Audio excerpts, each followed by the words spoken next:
Assalamu alaikum. In this video, how to make a carved corner text box in Photoshop. Let's get started. Create a new layer and select rounded rectangle tool, radius 14 px. Do not use fill on the corner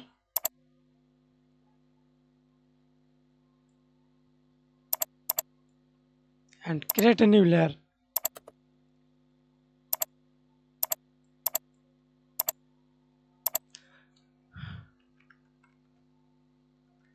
Text box. Press Ctrl T, resize.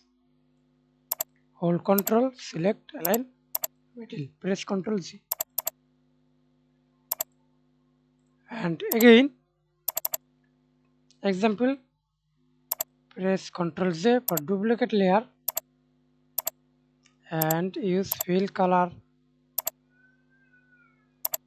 or not use as you wish.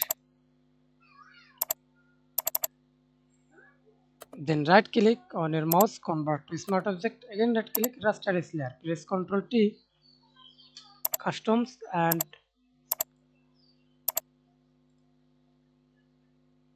RC up and down as you wish. That's it. Thanks for watching video. Please subscribe to my channel, like, comment, share.